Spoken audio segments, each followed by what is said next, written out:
అందరికీ శుభోదయం.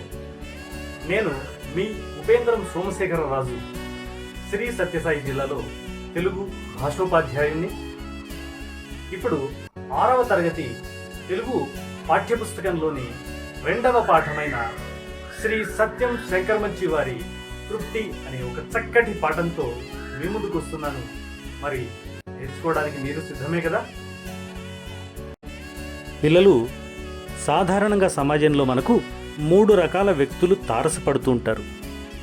నేను సంతోషంగా ఉంటే చాలు, ఇతరులు ఏమైపోయినా పర్వాలేదనుకునే వాళ్ళు మొదటి రకమైతే, నేను నాతో పాటు అందరూ బాగుండాలని కోరుకునేవాళ్ళు 2వ రకం.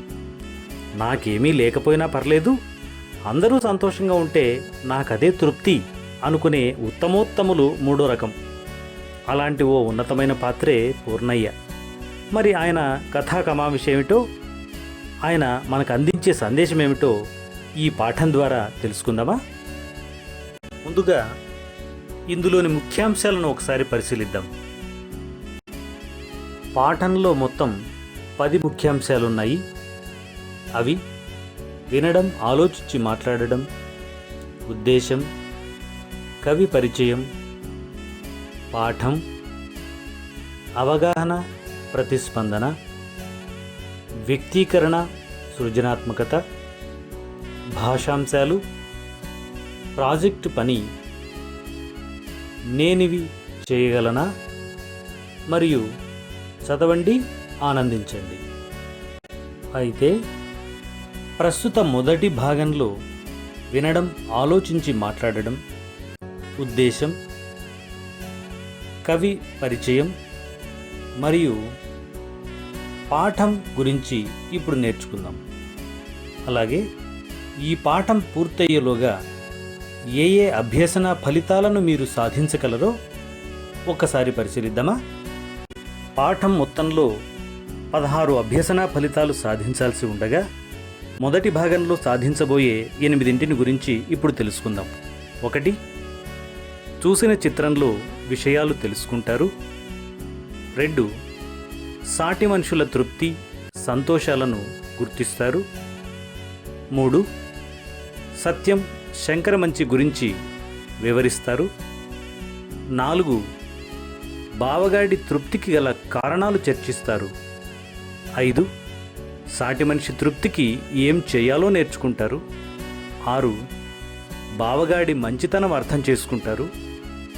7. పూర్ణయ్య ఏమి చేసేవాడో చెప్పగలుగుతారు. 8. పూర్ణయ్య తృప్తికి కారణాన్ని ఊహించగలుగుతారు. పిల్లలు, ఇప్పుడు పాఠ్యపుస్తకంలోని ఈ చిత్రాన్ని గమనించండి. తర్వాత నేను అడిగే ప్రశ్నలకు జవాబులు చెప్పగలరేమో చూద్దాం.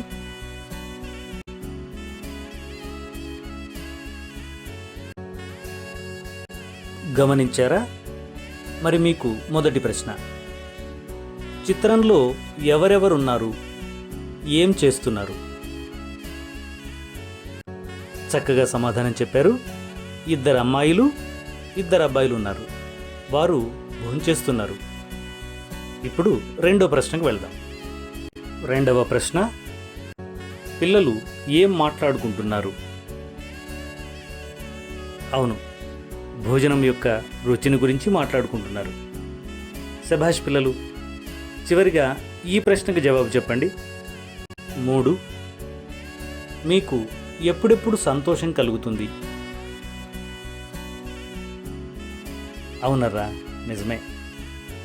నాన్న కొత్త బట్టలు కొనిచ్చినప్పుడు, అమ్మ మనకిష్టమైన వంటలు చేసి పెట్టినప్పుడు, పరీక్షల్లో మంచి మార్కులు వచ్చినప్పుడు మనకు సంతోషం, తృప్తి కలుగుతాయి. మీరందరూ సరైన జవాబులు చెప్పినందుకు నాకు కూడా చాలా సంతోషం కలిగింది. మరి ఇప్పుడు ఈ తృప్తి పాఠం ఉద్దేశం ఏమిటో గమనిద్దామా? ఉద్దేశం, సాటి మనుషుల తృప్తి, సంతోషం కోసం పనిచేయడంలోనే నిజమైన సంతోషం, తృప్తి ఉన్నాయని కథ ద్వారా తెలియజేయడం ఈ పాఠం ఉద్దేశం. మరి ఇంత మంచి సందేశాన్ని ఇచ్చిన తృప్తి పాఠ్యభాగ రచయితను గురించి పరిచయం చేసుకుందామా పిల్లలు? శ్రీ సత్యం శంకరమంచి గారు. సత్యం శంకరమంచి 1937 సంవత్సరం మార్చి 3వ తేదీన జన్మించి 1987 సంవత్సరం మే 21న స్వర్గస్థులయ్యారు. గుంటూరు జిల్లా అమరావతిలో జన్మించారు. అమరావతి కథలు, కార్తీక దీపాలు కథా సంపుటాలు, రేపటి దారి, సీత స్వగతాలు, ఆఖరి ప్రేమలేఖ, ఎడారిలో కలువపూలు మొదలైన నవలలు, హరహర మహాదేవ నాటకం, దిన వారపత్రికలలో అనేక వ్యాసాలు రాశారు. 1979లో అమరావతి కథలకు రాష్ట్ర సాహిత్య అకాడమీ పురస్కారం అందుకున్నారు. ఈ పాఠం సత్యం శంకరమంచి రాసిన అమరావతి కథలులోనిది. రచయిత గురించి పలు విషయాలు తెలుసుకున్నారు కదా పిల్లలు. మరిప్పుడు నేను అడిగే ప్రశ్నలకు జవాబులు చెప్పండి. రచయిత గురించి మొదటి ప్రశ్న. సత్యం శంకరమంచి ఏ జిల్లాలో జన్మించారు? ఆ. శ్రీకాకుళం, ఆ. గుంటూరు, ఈ. కడప, ఈ. శ్రీ సత్యసాయి. శభాష్ పిల్లలు, గుంటూరు సరైన సమాధానం. ఇప్పుడు మరో ప్రశ్న. 2. సత్యం గారు ఏ సంవత్సరంలో మరణించారు? ఆ. 1984, ఆ. 1985, ఈ. 1986, ఈ. 1987. భలే చెప్పారు. 1987 సరైన సమాధానం. ఇప్పుడు ఇంకో ప్రశ్న. 3. సత్యం శంకరమంచి వారు రాసిన నాటకం ఏది? ఆ. రేపటి దారి, ఆ. సీత స్వగతాలు, ఈ. ఎడారిలో కలువపూలు, ఈ. హరహర మహాదేవ. భలే చెప్పారు పిల్లలు. హరహర మహాదేవ సరైన సమాధానం. కవి గురించి మరొక ప్రశ్న. 4. అమరావతి కథలకు గాను సత్యం వారు పొందిన పురస్కారం ఏది? ఆ. రాష్ట్ర సాహిత్య అకాడమీ, ఆ. కేంద్ర సాహిత్య అకాడమీ, ఈ. పద్మశ్రీ, ఈ. జ్ఞానపీఠ. చాలా బాగా చెప్పారు పిల్లలు. రాష్ట్ర సాహిత్య అకాడమీ పురస్కారం. మరి మీలో ఎంతో ఆసక్తిని రేకెత్తిస్తున్న ఈ తృప్తి కథలోకి ఇక ఏమాత్రం ఆలస్యం చేయకుండా ప్రవేశిద్దామా? పూర్ణయ్యని బావగాడంటారు అందరూ. బావగాడు లేకపోతే సరదా లేదు, సంబరము లేదు. పెళ్ళి గాని, పేరంటం గాని వంట హంగంతా బావగాడే. వంట వాళ్ళని కూర్చోనిచ్చేవాడు కాదు, నించోనిచ్చేవాడు కాదు, పరుగులు పెట్టించేవాడు. ఇక తినేవాళ్లకి భోజనం మీద తప్ప వేరే ధ్యాస రానిచ్చేవాడు కాదు. ఒకసారి వనసంతర్పణ పెట్టుకున్నారు. జనమంతా మామిడి తోపులో చేరారు. చాపలు పరిచి పిచ్చాపాటి మాట్లాడుకునేవారు కొందరు. గాడిపోయి తవ్వించాడో లేదో బావగాడు జనం మధ్యకు పరిగెత్తుకొచ్చాడు.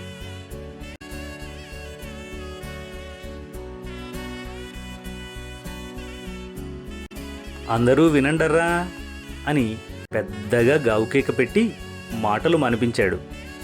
వంటకాలు ఇలా తయారు చేయిస్తున్నాను అంటూ లిస్టు చదివాడు.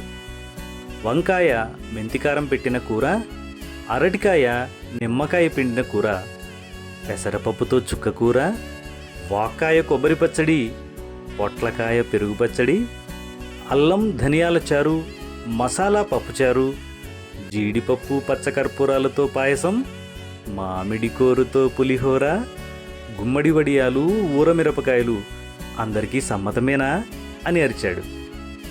పిల్లలు, కథలోని మొదటి భాగాన్ని తెలుసుకున్నారు కదా. ఇందులో నేను అడగబోయే ప్రశ్నలకు జవాబులు చెప్పండి చూద్దాం. 1. బావగాడు అని అందరూ ఎవరిని పిలుస్తారు? ఆ. సుబ్బయ్య, ఆ. పూర్ణయ్య, ఈ. రామయ్య, ఈ. రాజయ్య. అవును పిల్లలు, సరైన సమాధానం పూర్ణయ్య. ఇప్పుడు మరో ప్రశ్న. 2. బావగాడు తినేవాళ్ళకి దేని మీద మాత్రమే ధ్యాస రానిచ్చేవాడు? ఆ. భోజనం. ఆ. పరిసరాలు. ఈ. వండినవారు. ఈ. వాతావరణం. సరిగ్గా సమాధానం చెప్పారు. భోజనం మీద మాత్రమే ధ్యాస రానిచ్చేవాడు. ఇప్పుడు ఇంకో ప్రశ్న. 3వ ప్రశ్న. వన సంతర్పణ కోసం జనమంతా ఎక్కడ చేరారు? ఆ. చింతతోపు. ఆ. జామ తోట.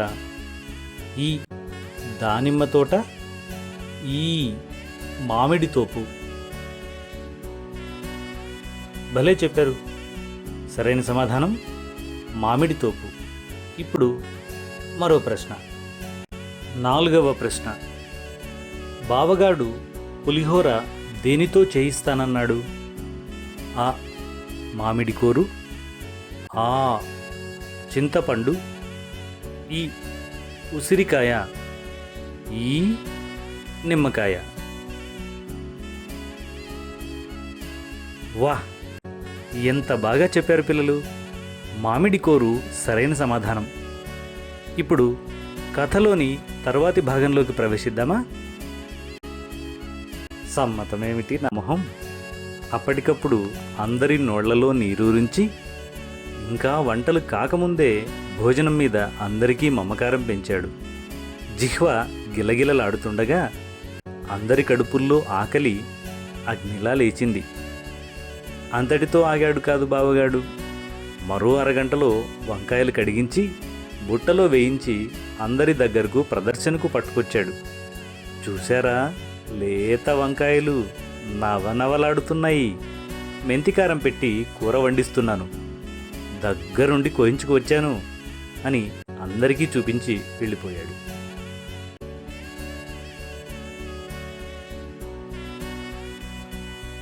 ఆ తరువాత జనానికి వేరే ఆలోచనలు పోయేవి కావు. వంకాయ గురించే చర్చలు. వంకాయ ఎన్ని రకాలుగా కూరలు చేయొచ్చు? కాయపళంగా వండితే రుచా, తరిగి వండితే రుచా, అసలు రుచి వంకాయలో ఉందా, వంకాయ తొడిమలో ఉందా?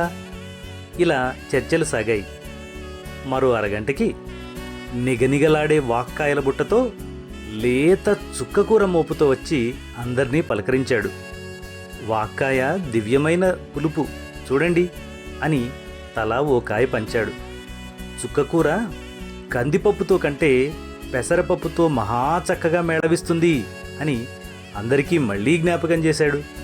మళ్ళీ జనమంతా వంట కబుర్లలో పడేవారు. బావగాడు అలా ప్రదర్శనలు ఇస్తుంటే ఆకలి రెపరెప పెరుగుతోంది. కథలోని ఈ భాగం నుండి మరికొన్ని ప్రశ్నలు అడుగుతాను, జవాబులు చెప్తారా పిల్లలు? పాఠ్యాంశానికి సంబంధించి 5వ ప్రశ్న. జిహ్వా పదానికి అర్థం ఏమిటి? ఆ. ముక్కు. ఆ. చెవి. ఈ. కన్ను. ఈ. నాలుక.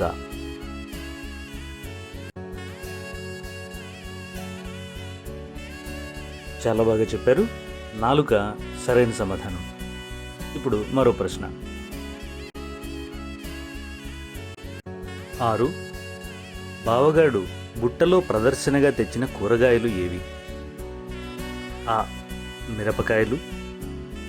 ఆ. టమోటాలు. ఈ. వంకాయలు. ఈ. బంగాళాదుంపలు. నిజం, సరైన సమాధానం వంకాయలు. ఇప్పుడు తర్వాతి ప్రశ్న. 7. చుక్కకూర ఏ పప్పుతో చక్కగా మేళవిస్తుందన్నాడు బావగాడు? ఆ. కందిపప్పు. ఆ. పెసరపప్పు. ఈ. మినప్పప్పు. ఈ. శనగపప్పు. బాగా చెప్పారు. పెసరపప్పుతో. అందరికీ నోరూరుతోంది కదా పిల్లలు.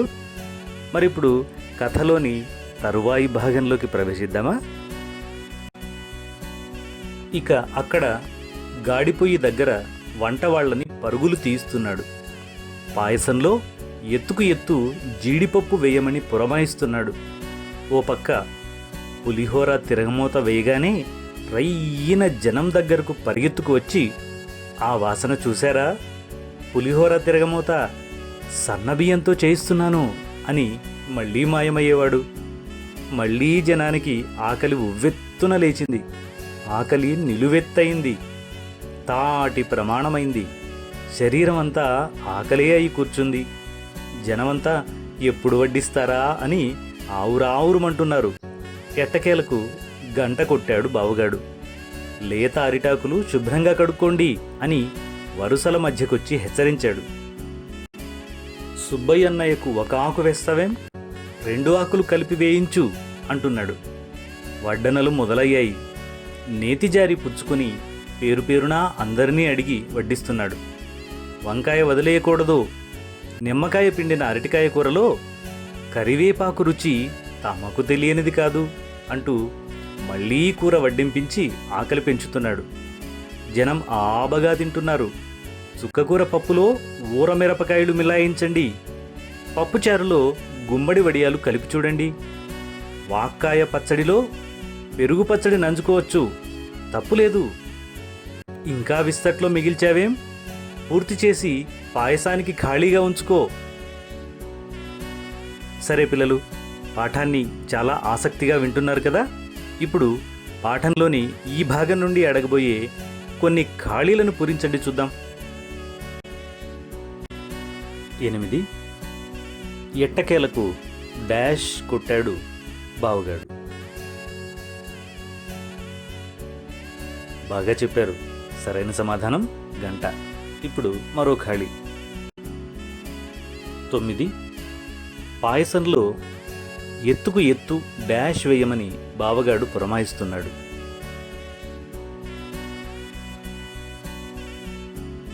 చాలా చక్కగా చెప్పారు పిల్లలు. జీడిపప్పు. ఇప్పుడు మరొక ఖాళీ. 10వ ప్రశ్న. బావగాడు పప్పుచారులో డాష్ కలిపి చూడండి అన్నాడు. చక్కగా చెప్పారు. గుమ్మడి వడియాలు. ఇప్పుడు పాఠంలోని తరువాతి భాగంలోకి వెళ్ళడానికి మీరంతా సిద్ధమే కదా. అప్పుడే మంచినీళ్లు తాగేయకు, మీగడ పెరుగుంది. ఇలా ఎగసన తోస్తుంటే ఎవరాగగలరు? జనం కలబడి భోంచేశారు. జన్మలో ఇంత దివ్యమైన వంట ఎరగమన్నారు.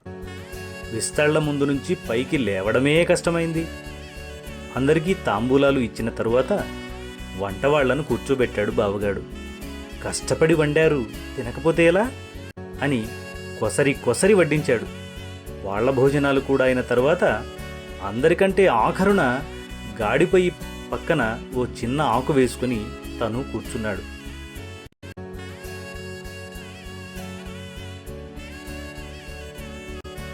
అప్పటికి కూరలు మిగల్లేదు. ఓ గంటె పప్పు, కాస్తంత పచ్చడి, గుప్పెడు పులిహోర మిగిలితే అవే వడ్డింపించుకుని వంట రుచిని మళ్ళీ మళ్ళీ మెచ్చుకుంటూ అందరి భోజనం తనే చేస్తున్నాను అన్నంత హాయిగా భోంచేశాడు. తనకేం మిగల్లేదనే బాధ లేదు.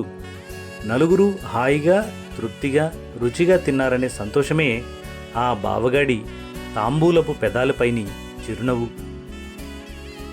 ఎంతో మంచి కథను, అలాగే పూర్ణయ్య లాంటి గొప్ప వ్యక్తిత్వం గల పాత్రను గురించి తెలుసుకున్నాం కదా పిల్లలు. మరి చివరిగా నేను అడగబోయే మరికొన్ని ప్రశ్నలకు కేవలం ఒక్క పదంలో జవాబులు చెప్పండి చూద్దాం. 11వ ప్రశ్న. బావగాడు చివరిగా అందరికీ ఏమిచ్చాడు? భలే చెప్పారా, తాంబూలాలిచ్చాడు. ఇప్పుడు మరొక ప్రశ్న. 12వ ప్రశ్న. చివర్లో బావగాడు ఎవరికి కొసరి కొసరి వడ్డించాడు? సరిగ్గా చెప్పారు పిల్లలు, వంటవాళ్ళకి. బావగాడు చివర్లో వంటవాళ్ళకి కొసరి కొసరి వడ్డించాడు. ఇప్పుడు ఇంకొక ప్రశ్న. 13. బావగాడి తాంబూలపు పెదాలపైన ఏం కనిపించింది? అద్భుతంగా చెప్పారు పిల్లలు. సమాధానం చిరునవ్వు. ఇక పాఠం మీ అందరికీ చక్కగా అర్థమైంది, నచ్చింది కదా పిల్లలు? ఇప్పుడు కథలోని ప్రధానాంశాలను సారాంశంగా ఒకసారి పునరావలోకనం చేసుకుందామా? సారాంశం: పూర్ణయ్య అనే బావగాడిదే పెళ్ళి పేరంటాల్లో సంబరమంతా. ఒకసారి మామిడి తోపులో వన సంతర్పణ పెట్టుకున్నారు. వంటకాల లిస్టు చదివి వంకాయలు వాక్కాయలు చూపించి అందరి ఆకలిని పెంచాడు. వంటవాళ్లను పరుగులు తీయించి అన్నీ పురమాయించాడు. సుబ్బయ్య అన్నయ్యకు 2 ఆకులు వేయించాడు. స్వయంగా నేతిజారి పుచ్చుకుని అందరికీ వడ్డించాడు. చుక్కకూర పప్పులో ఊరమిరపకాయలు మిలాయించమన్నాడు.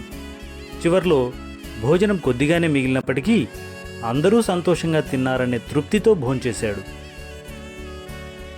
సారాంశాన్ని చక్కగా గ్రహించారు కదా పిల్లలు? మరిప్పుడు కవి పరిచయం మరియు పాఠంలో నుండి మరిన్ని ప్రశ్నలు అడుగుతాను, జవాబులు చెప్తారా మరి?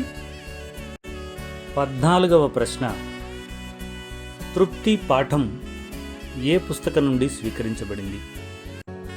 ఆ. అమరావతి కథలు. ఆ. సీత స్వగతాలు. ఈ. ఎడారిలో కలువపూలు. ఈ. కార్తీక దీపాలు.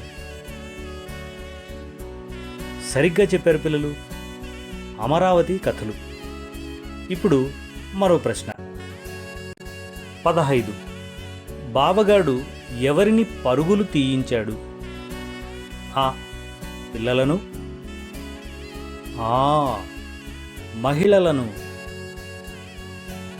ఈ. వంటవాళ్లను. ఈ. రైతులను. బాగా చెప్పారు పిల్లలు, వంటవాళ్లను పరుగులు తీయించాడు. ఇంకో ప్రశ్న. సుబ్బయ్య అన్నయ్యకు బావగాడు ఎన్ని ఆకులు వేయించాడు? ఆ. 2. ఆ. 3. ఈ. 4. ఈ. 5. భలే చెప్పారు. సరైన సమాధానం 2. ఇప్పుడు తరువాతి ప్రశ్న. 17. బావగాడు స్వయంగా దేన్ని వడ్డించాడు? ఆ. పప్పు. ఆ. పాయసం. ఈ. వడియాలు. ఈ. నెయ్యి. వావ్, చక్కటి సమాధానం. నేతిజారి పుచ్చుకుని నెయ్యి వడ్డించాడు. చివరగా ఈ ప్రశ్నకు జవాబు చెప్పండి చూద్దాం.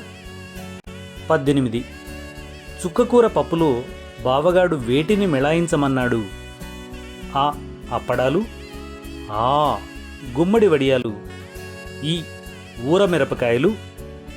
ఈ. బజ్జీలు. శభాష్ పిల్లలు, చుక్కకూర పప్పులో బావగాడు ఊరమిరపకాయలను మిలాయించమన్నాడు. తృప్తి కథ చాలా బాగుంది కదా పిల్లలు? పాఠానికి సంబంధించి గహికంగా కొన్ని ప్రశ్నలు ఇస్తాను. ఇంటి దగ్గర వాటికి మీ సొంత మాటల్లో జవాబులు రాయండి. గైహికం లేదా ఇంటి పని. 1. తృప్తి కథలో మీకు నచ్చిన అంశాల గురించి చెప్పండి. 2. పూర్ణయ్య పాత్ర ద్వారా నిజమైన తృప్తిని తెలియజేసిన రచయిత గురించి రాయండి. 3. వన సంతర్పణలో జనాలకి ఆకలి ఎందుకు పెరిగిపోయింది?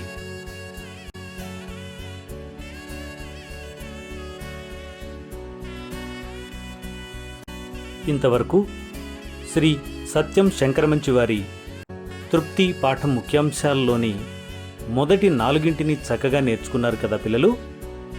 మిగిలిన ముఖ్యాంశాలతో తర్వాతి భాగంలో కలుద్దాం. తెలుగునే శ్వాసిద్దాం, తెలుగులో భాషిద్దాం. ధన్యవాదాలు.